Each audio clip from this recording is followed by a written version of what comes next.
There is a kind of loneliness that doesn't come from being alone.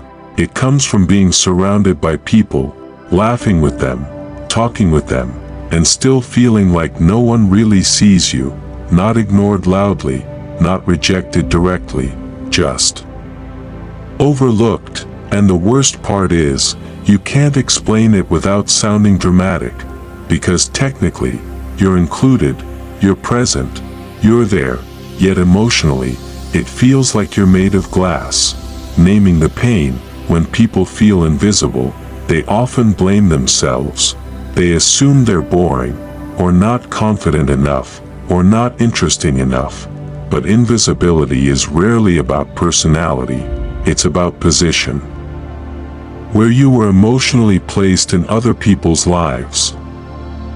And where you learn to place yourself. Many people who feel invisible are not quiet by nature, they're careful by experience.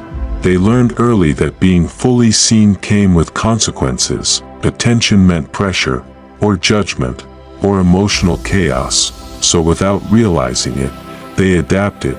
They learned how to be present without being disruptive, engaged without being demanding, helpful without being heavy. They learned how to exist in the room, without taking up too much emotional space. The psychological core. Psychologically, this is not weakness, it's intelligence. The mind learns what keeps connection safe. So instead of asking for attention, you learn to earn acceptance.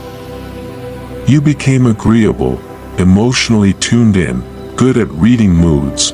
You learned when to speak and when to stay quiet, when to soften your thoughts, when to shrink your needs, and people responded well to that. They felt comfortable around you. They felt understood. But comfort is not the same as recognition. So over time, something subtle happens. People feel safe with you, but they don't always feel you. You become the listener, the observer, the emotional anchor in the background, important, but unseen. Why being around people makes it worse? This is why being around people can actually intensify the loneliness, because invisibility hurts more when there's an audience. You watch others take up space effortlessly. You see their emotions land, their words echoed, and you start wondering, what am I doing wrong? But the truth is, you're not doing anything wrong. You're doing what once kept you safe. The nervous system doesn't forget old rules easily. If you learn that expressing yourself led to tension or rejection, your body still hesitates, even when the danger is gone. So you show up, but you don't fully arrive, and people respond to that subtle absence, not consciously, not maliciously. They simply follow the emotional signal you're sending.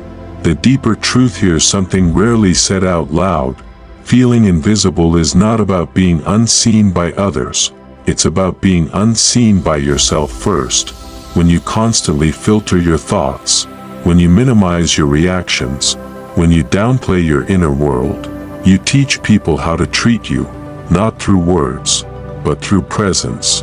You don't need to be louder, or more entertaining, or more impressive.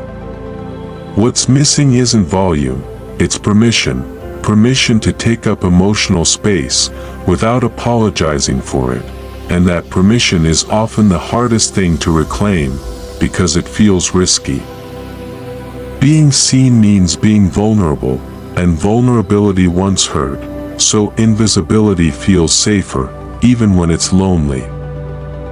If this feeling follows you, from room to room, from group to group, it doesn't mean something is wrong with you. It means your mind learned how to survive connection by staying just slightly out of focus, and survival patterns don't disappear just because life gets better. They wait to be understood, not judged, not forced away, just understood, because the moment you realize that invisibility was something you learned, not something you are, something begins to shift, slowly, quietly. And for the first time, you don't feel the need to prove your existence. You simply start allowing it.